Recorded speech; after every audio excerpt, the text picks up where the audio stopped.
Hello, I'm Brian with BlvdHome. Today we're going to talk about what you might need to consider in preparing for the installer to come to your home and put in those new floors. Many homeowners aren't told what to do and how to prepare for an installer coming to their home. So some of the things that you want to consider, besides obviously moving your furniture and clearing out the bottom of your closets, is appliances. This is going to be stuff like your refrigerator, your range top, your dishwasher, your washer and dryer. You can pay the installer to move those items, or you can move those items and have them out of the way before they arrive. One thing to talk about and to consider is the dishwasher. Most of the time, we don't move dishwashers.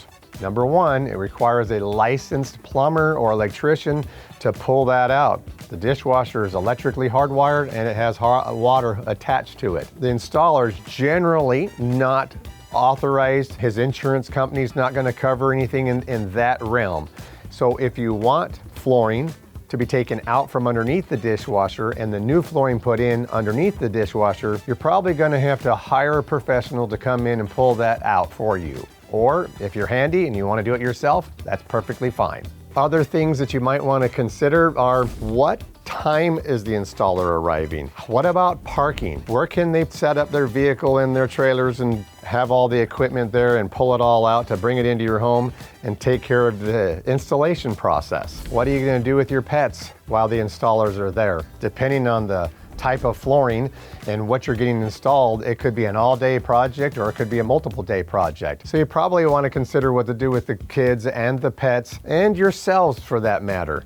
It's not like you can't be in your home while they're working, but if you're not used to the noise and the cutting and all that kind of stuff, it might be a little bit annoying. So try to think about what you might want to do with yourself and your family while the installation process is going on. Keep in mind, anytime you're installing something new in your home, we're going to stir up dust. They're going to do their best to make sure the dust stays in the area where they're working. But technically, when it comes to the install side of things, the homeowner is pretty much responsible to cordon off the areas that they don't want any dust to get into. Shut doors, turn off air conditioning if there's going to be a lot of dust involved with the installation process. One of the things you're probably asking yourself is, what are they going to do with all these products that they're pulling out of your home? Most installers are going to bring their own device or trailer that they can load all that stuff into, or their truck or van, and they're going to haul that stuff away, especially if you've paid them to do so in your invoice or contract. If you're going to pull up the product yourself, then you're going to be responsible for hauling it away. Well, I have customers ask me all the time, hey, if I pull up the products and have them outside waiting for them, will they haul them away?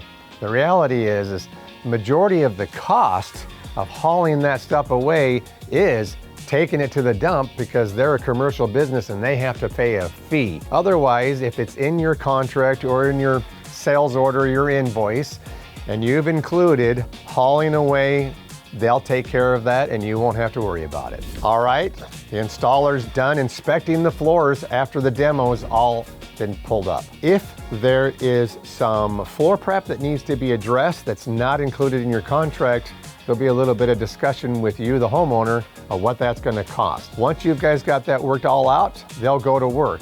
They'll grind the floors, they'll add leveling products. If it requires adding subfloor, they'll add subfloor.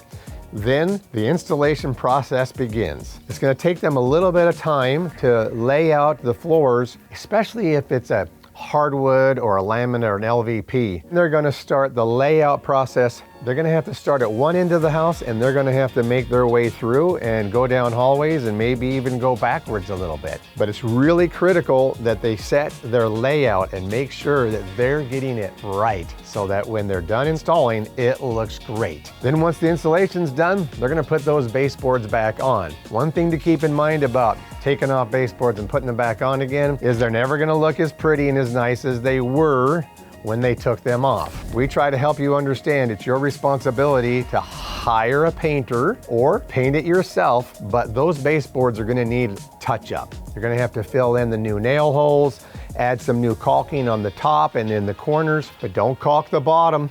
especially on a laminate and LVP, that's not good. And then get it all painted and it'll look just as good as it did before. Hopefully in this video, I've shared information with you that's gonna help the whole process of getting your new floors installed. A lot of prep goes a long ways in making it an easy installation at your home. Keep in mind, we're here to help you answer all your questions that you might have. Here at BlvdHome, we have professional flooring salespeople who understand the products, understand the process, and they can answer all of your questions. So please feel free to call, stop by, ask questions. We can take care of them all. Also, if you like the information that's in this video, help us out.